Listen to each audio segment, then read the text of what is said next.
Hello everyone, সবাই কেমন আছেন? আবারও সবাইকে স্বাগতম আমার নতুন ভিডিওতে। আজকের গন্তব্য, আজকে যাচ্ছি অনেক দূরে। আমরা যাচ্ছি পালিয়াটি জমিদার বাড়ি। এখানে রাস্তার কাজ চলতেছে। রাস্তা অনেকটাই ভালো, কিছু কিছু রাস্তায় হালকা ভাঙা আছে, খুব বেশি ভাঙা নাই, একদম অল্প পরিমাণে। এটা মহিষাসী বাজার, এখানে বিখ্যাত হালিম পাওয়া যায়। এখানে হালিম খাওয়ার জন্য অনেকেই অনেক দূর দূরান্ত থেকে আসে। আপনারা চাইলে এখানে হালিমটা ট্রাই করে দেখতে পারেন। এটা কাউলিবাজার বাজার, এখান থেকে এই যে ফ্লাইওভার ব্রিজ হইতেছে, গাড়িগুলা সব উপর দিয়ে চলে যাবে। রাস্তার কাজ অনেকদিন ধরেই চলতেছে, তারপরও এটা হয়ে গেলে রাস্তাটা আর অনেক বেশি সুন্দর হবে। আশা করি খুব তাড়াতাড়ি কাজটা শেষ হয়ে যাবে।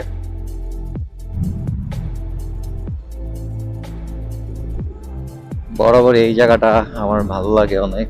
এখানে একটা মাদ্রাসা আছে, বিকালে স্টুডেন্টদের দেখা যায়, ভালো লাগে আসলে এই জায়গাটা। কয়েকবারই গিয়েছি। আমরা সাটুরিয়া চলে আসছি। ডান দিকে গেলে পাকুটিয়া এবং বাম দিকে গোলরা। সাটুরিয়া আসলে দুই দিক দিয়ে আসা যায়, গোলরা দিয়েও আসা যায়, কালামপুর দিয়ে আসা যায়। তবে আমার মতে এখনকার মতে বেস্ট অপশন কালামপুর দিয়ে আসা। আমরা যাব ডান দিকে, অবশ্যই জমিদার বাড়ি এইদিকে। বামের দিকে চলে গেলে পাকুটিয়ার রাস্তা। পাকুটিয়াও যাবো আমরা ঘোরার জন্য, বের হয়েছি আজকে। এই এরিয়াটা আপনাদের সাথে শেয়ার করবো, দেখাবো।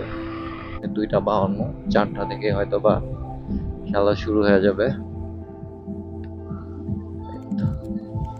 ওয়াও, জোস না জায়গাটা? এখানে কর্নারিং করতে অনেক জোস লাগবে আসলে।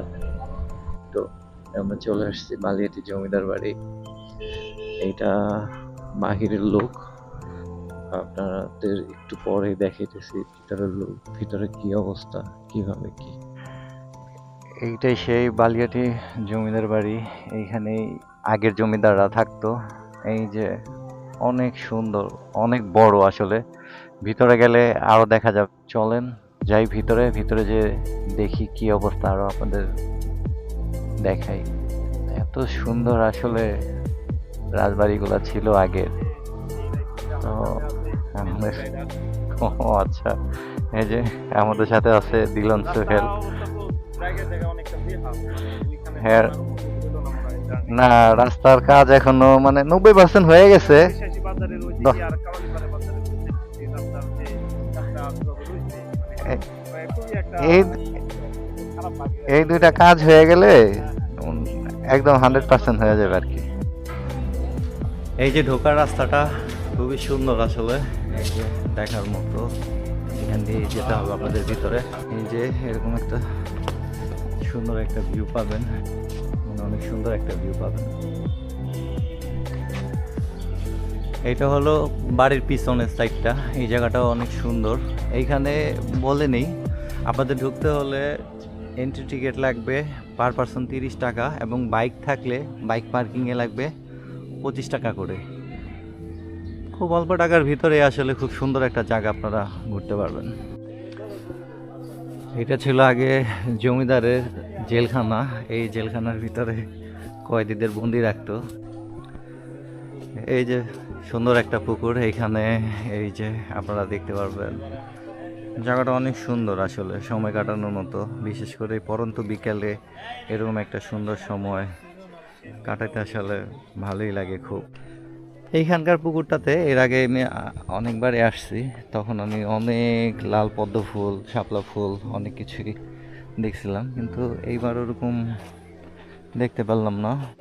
বিশেষ করে রাজবাড়ির এই দৃশ্যটা আমার কাছে অনেক বেশি ভালো লাগে।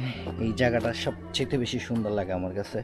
আপনারা যারা আসছেন তারা অবশ্যই কমেন্ট করে জানাবেন যে আসলে এই জায়গাটা কেমন লাগে আপনাদের কাছে। এই জায়গাটা অনেক বেস্ট একটা জায়গা, আসলে আমার খুবই পছন্দের। খুবই সুন্দর। এই যে একটা রাজকুমারী বসে আছে। হাই দাও, হাই দাও। ভয় পেয়ে লজ্জা পাইছে, দৌড়ায় পালাইছে রাজকুমারী। এই যে পিছে গ্যাংগুলা, ওরা খুব মজা পাইতেছে আসলে।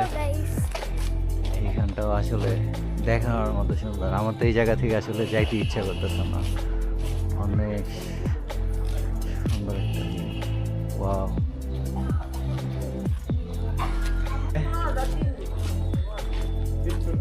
বিচ্ছুর দল। হ্যাঁ, কি তোরা বাইক চালাস? হ্যাঁ, বললাম না তোকে মনে হইতেছে যে বাইকার। হেলমেট টেলমেট নিয়ে আইসস পুরাই। হ্যাঁ, আমাদের এখন বের হওয়ার সময়, এইখান থেকে বের হয়ে পড়বো। আসলে আমরা আরো একটা জায়গায় যাব, হইতেছে এটা পাকুটিয়া জমিদার বাড়ি, এটা হইতেছে বালিয়াটি জমিদার বাড়ি, আর ওইটা পাকুটিয়া জমিদার বাড়ি। যেহেতু আসছে এইদিকে, দুইটা জায়গায় ঘুরে যাই। আমরা বের হয়ে পড়লাম। বের হয়ে এইখানে একটা সুন্দর পুকুর আছে, এখানে গোসলও করা যায়। প্লাস এই যে বাহির থেকে দেখা যাইতেছে। এইখান থেকে এখন আপাতত বিদায় নিতেছি, আমরা যাচ্ছি পাকুটিয়া জমিদার বাড়ি।